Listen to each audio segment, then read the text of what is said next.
যন্তর মন্তরে ককরোচ জনতা পার্টির আন্দোলনে ভারতও কি নতুন কোনো রাজনৈতিক বাস্তবতার দিকে এগোচ্ছে? গেল কয়েক বছরে বাংলাদেশ, নেপাল সহ দক্ষিণ এশিয়া জুড়ে সংগঠিত একাধিক জেনজি আন্দোলনের প্রেক্ষাপটকে সামনে রেখে চলে এসেছে এই প্রশ্ন। ভারতের মতোই একটি নির্দিষ্ট ইস্যু ধরে শুরু হওয়া আন্দোলন শেষ পর্যন্ত গদি ছাড়তে বাধ্য হয়েছে বাংলাদেশ, নেপালের বহুদিনের পুরনো শাসক গোষ্ঠী। তাই প্রশ্ন উঠেছে, কেমন পরিণতি এবং কি অপেক্ষা করছে বিজেপির জন্য? জাতীয় পর্যায়ের ভর্তি ও নিয়োগ পরীক্ষায় একের পর এক প্রশ্ন ফাঁসের অভিযোগে বহুদিন ধরেই ক্ষোভ ছিল শিক্ষার্থী ও চাকরি প্রার্থীদের মধ্যে। এর মধ্যেই আবার শিক্ষার্থীদের তেলাপোকার সাথে তুলনা করে তাচ্ছিল্য করেন শিক্ষামন্ত্রী ধর্মেন্দ্র প্রধান। আর তারপরই ক্ষোভে ফেটে পড়ে ভারতের কোটি কোটি শিক্ষার্থী। বিজেপিকে বিদ্রূপ করে সামাজিক যোগাযোগ মাধ্যমে ককরোচ জনতা পার্টি নামে এক পেজ খুলে অভিনব উপায়ে শুরু হয় তাদের আন্দোলন। পরীক্ষা ব্যবস্থার সংস্কার এবং শিক্ষামন্ত্রীর পদত্যাগের দাবিতে যন্তর মন্তরের সড়কে নেমে আসে আন্দোলন।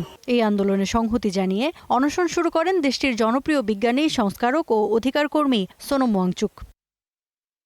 তার আন্দোলনে যোগ দেওয়া নিঃসন্দেহে গুরুত্বপূর্ণ, তবে তার চেয়েও গুরুত্বপূর্ণ হিসেবে বিবেচিত হচ্ছে তাকে জোরপূর্বক তুলে নিয়ে গিয়ে হাসপাতালে ভর্তি করা। বিশ্লেষকদের মতে এরই মধ্যে ওয়াংচুককে তুলে নেওয়ার ঘটনায় আগের চেয়ে কয়েক গুণ ক্ষুব্ধ হয়েছে বিক্ষোভকারীরা।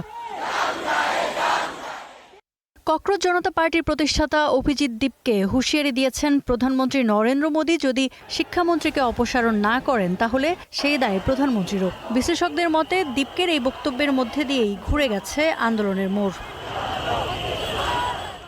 দক্ষিণ এশিয়ার সাম্প্রতিক ঘটনা প্রবাহ বিবেচনায় এই পরিবর্তনকে অনেকেই গুরুত্বের সাথে দেখছেন।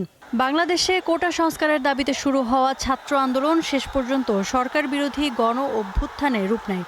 নেপালেও সামাজিক যোগাযোগ মাধ্যম ব্যানকে ঘিরে শুরু হওয়া আন্দোলনে পতন হয় সরকারের। ফলে ভারতের আন্দোলন নিয়েও স্বাভাবিকভাবেই তুলনা তৈরি হচ্ছে।